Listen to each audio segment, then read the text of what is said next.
সুলতান হোসেন শাহ তখন সাধারণ মানুষ, তখন তার নাম সৈয়দ হোসেন খাঁ। সুবুদ্ধি রায় তখন সুলতানের অধীনে গৌরনগরের শাসনকর্তা, ওই এখনকার দিনের মেয়রের মতো। গৌড় শহরের কাছে একটা প্রকাণ্ড দিঘি খনবার প্রয়োজন হওয়াতে সে কাজের ভার সুবুদ্ধি রায় দিয়েছিলেন সৈয়দ হোসেন খাঁর উপর। হোসেন খাঁ কাজের বিশেষ গাফিলতি দেখানোয় সুবুদ্ধি রায় তাকে শাস্তি দিয়েছিলেন চাবুক মারার। হোসেন খাঁ তার মনিব সুবুদ্ধি রায়কে বিশেষ শ্রদ্ধা করতেন, তাই সিংহাসনে বসলেও তিনি সুবুদ্ধি রায়কে মন্ত্রিত্বে বহাল রেখেছিলেন। একদিন সুলতানের বেগম স্বামীর খালি গা দেখে পিঠে একটা দাগ লক্ষ্য করলেন।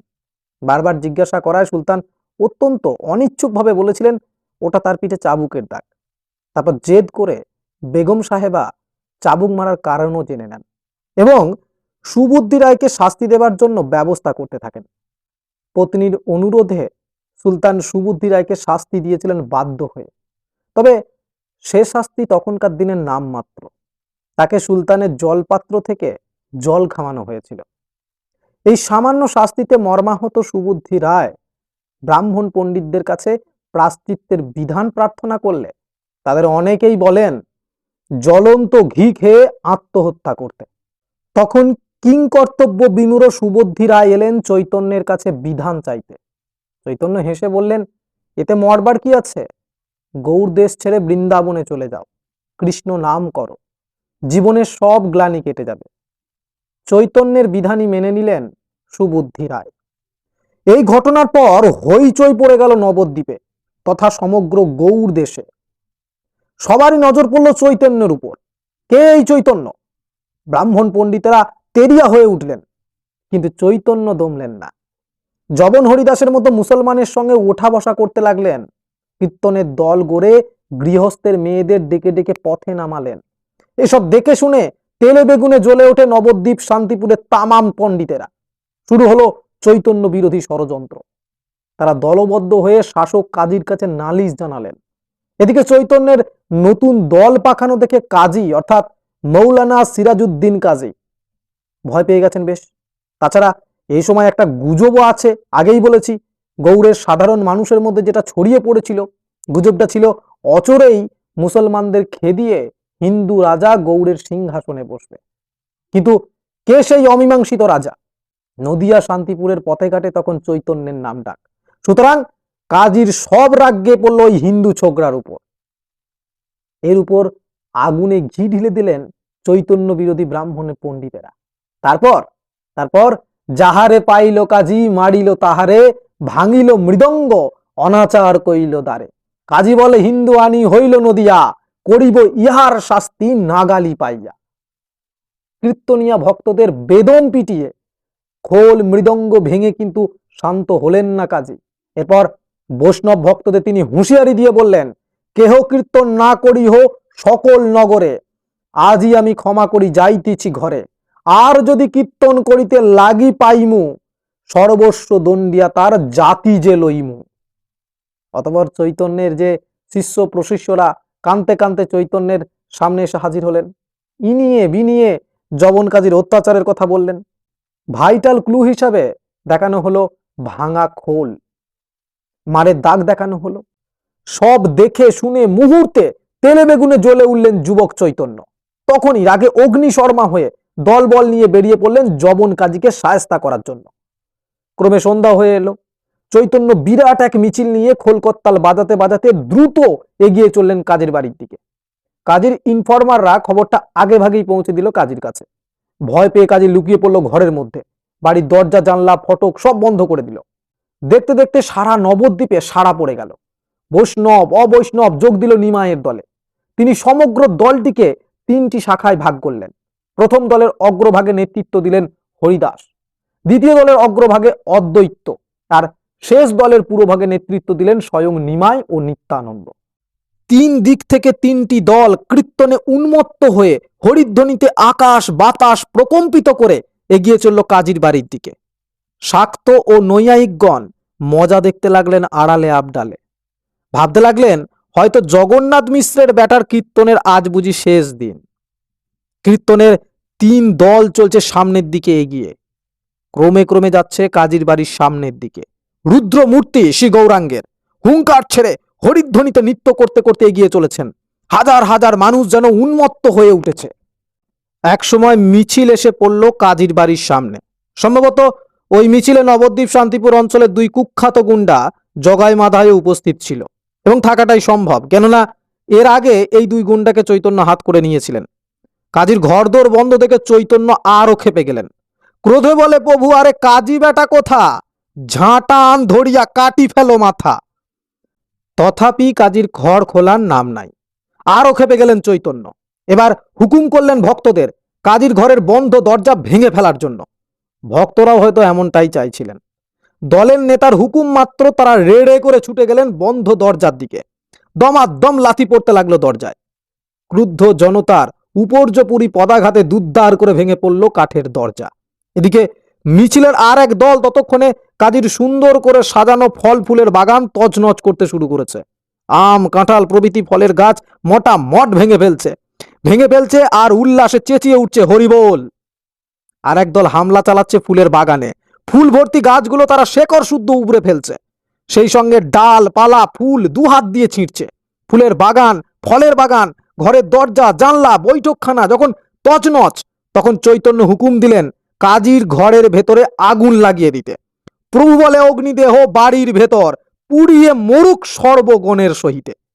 অবস্থা বেগতিক দেখে অদ্বৈত, নিত্যানন্দ প্রভৃতি বেশ কয়েকজন বয়োজ্যেষ্ঠ এগিয়ে এলেন চৈতন্যের কাছে। তারা চৈতন্যকে শান্ত হতে উপদেশ দিলেন। বলেন, দেখো, ঘরে আগুন টাগুন দেওয়াটা ঠিক হবে না। কাজীকে যথেষ্ট শাস্তি দেওয়া হয়েছে, আর নয়, এবার বাড়ি চলো। এসব হামলাবাজিতে চৈতন্য বেশ ক্লান্ত হয়ে পড়েছিলেন, বেশ তৃষ্ণার্তও হয়ে পড়েছিলেন। শ্রীধর নামে এক গরিব ভক্তের বাড়িতে একটা লোহার ভাঙা কড়াই ছিল, তাতে বেশ খানিকটা বৃষ্টির জল জমেছিল। তৃষ্ণার্ত চৈতন্য ঢক ঢক করে সেটাই খেয়ে ফেললেন। দেখা যাচ্ছে যে এই শাসক কাজীর উপর চড়াও হওয়ার পর ধর্মীয় নেতা হওয়ার ক্ষেত্রে চৈতন্যের পথটি বেশ পরিষ্কার হয়ে গেল। ওদিকে চৈতন্য বিরোধী ব্রাহ্মণ পণ্ডিতেরাও বেশ ঘাবড়ে গেলেন। দমে গেলেন চৈতন্যের ঘোর বিরোধী বৌদ্ধ পাষণ্ডীরাও। কাজীর বিরুদ্ধে, সমাজের কর্ণধার ব্রাহ্মণ পণ্ডিতদের বিরুদ্ধে, বৌদ্ধ সহজিয়া ও তান্ত্রিকদের বিরুদ্ধে, এই ত্রয়ী কালাপাহাড় শক্তির বিরুদ্ধে চৈতন্যের জেহাদ ও অভূতপূর্ব জয় তৎকালীন সমাজ জীবনে গভীরভাবে আলোড়ন তুলেছিল। স্বাভাবিক কারণেই চৈতন্যের সম্পর্কে একটা চাপা কৌতূহল উন্মেষ ঘটালো সাধারণ জনমানুষের মনে। কে এই সুঠাম অপূর্বকান্তি যুবক? ঠিক এমন এক মাইন্দ্র ক্ষণে চৈতন্য ভক্তরা মানুষ চৈতন্যকে প্রায় জোর করে বসিয়ে দিলেন দেবতার সিংহাসনে। একদিন প্রবীণ অদ্বৈত পণ্ডিত চৈতন্য ভক্তদের ডেকে বললেন, শুনো ভাই সব, এক কর সমবায়, মুখ ভরি গাই আজি শ্রী চৈতন্য রায়। আজি আর কোনো অবতার গাওয়া নাহি, সর্ব অবতার মম চৈতন্য গোসাই। হইচই শুনে ছুটে এলেন চৈতন্য। কি ব্যাপার, এত হই হট্টগোল কিসের? তখন ভক্তরা বলে উঠল, প্রভু, প্রভু তুমিই সাক্ষাৎ ভগবান, হাত দিয়ে সূর্য ঢাকতে যেও না প্রভু, আমরা সব জানতে পেরেছি। এই বলে ভক্তরা সাক্ষাৎ গান সবে চৈতন্য বিজয়। ভক্তদের কাণ্ড দেখে চৈতন্য বেশ লজ্জায় পড়ে গেলেন। আবার কি রকম কথা, মানুষ কখনো ভগবান হয়? না না, আমার কীর্তন না, তোমরা সবাই কৃষ্ণের নাম কীর্তন করো, তিনিই সব, তিনিই মহাবিষ্ণু জগৎকর্তা, তোমরা সেই ভগবান কৃষ্ণের নাম করো। কিন্তু ভক্তরা প্রভুর কোনো কথা শুনতে রাজি নয়। তারা খোল করতাল মৃদঙ্গ বাজিয়ে তারস্বরে প্রভুর নাম গান করতে লাগলো। আয়ে আয়ে শ্রীবাস পণ্ডিত উদার, আজি তুমি সব কি করিলা অবতার, ছাড়িয়া কৃষ্ণের নাম কৃষ্ণের কীর্তন, কি গাইলা আমারে তাহা বুঝাও এখন। কিন্তু খোল করতাল মৃদঙ্গ খঞ্জনী আর উদ্দাম নৃত্যের মাঝে মহাপ্রভুর কথা কারো কানে গেল না। ক্রমে ভক্তদের প্রচার ও জনসাধারণের বিশ্বাস, এই দুই টানাপোড়েনে এমন এক পরিস্থিতির উদ্ভব হলো যাতে করে মানুষ চৈতন্যের ভগবান চৈতন্য না হয়ে আর উপায় রইল না। এমনকি জননী শচীদেবীও একদিন দুষ্টু নিমাইকে ভগবানের আসনে অভিষিক্ত করলেন। তাম্বল ভক্ষণ করি বসিলা সিংহাসনে, শচীদেবী আইলেন মালিনীর সনে, পঞ্চদীপ জ্বালিতেহ আরত্রি করিল, নির্মাহন করি শিরে ধান্দুর বাঁধিল।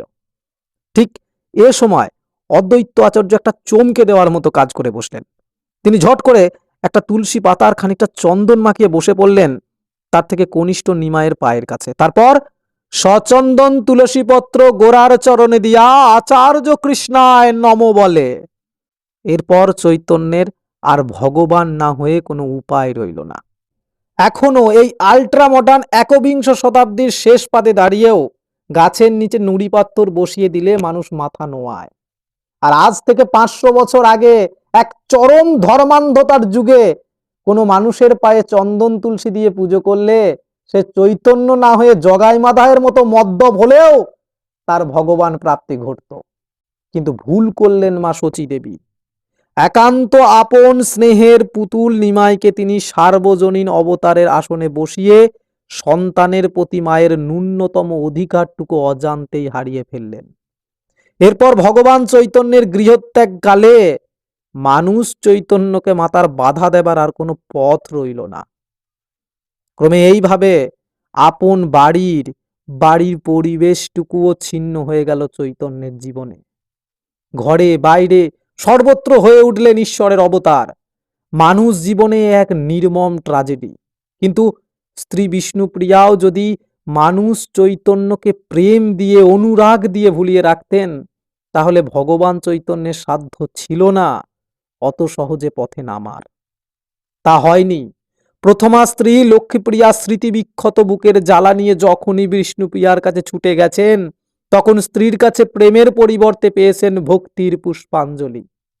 এ ফুলে হয়তো ভগবান তুষ্ট হতে পারে সত্য, কিন্তু মানুষ তুষ্ট হতে পারে না। মানুষ চৈতন্যের ভগবান চৈতন্যে রূপান্তরিত হবার ক্ষেত্রে এটাই সম্ভবত প্রশস্ত পরিশেষ।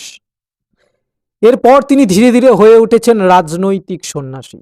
কেমন করে, কিভাবে, সেটা আমরা বলবো বিশেষ বিশেষ অধ্যায়ে, বিশেষ বিশেষ পর্বে। শুনতে থাকুন চৈতন্য অন্তর্ধান রহস্য। আর অবশ্যই কমেন্ট করতে ভুলবেন না। কেমন লাগছে আপনাদের এই চৈতন্যের অন্তর্ধান রহস্য জানাতে ভুলবেন না। আপনারা আছেন বলেই আমরা এইভাবে এপিসোড করতে সক্ষম। অবশ্যই অবশ্যই কমেন্টে জানান কেমন লাগছে চৈতন্য অন্তর্ধান রহস্য।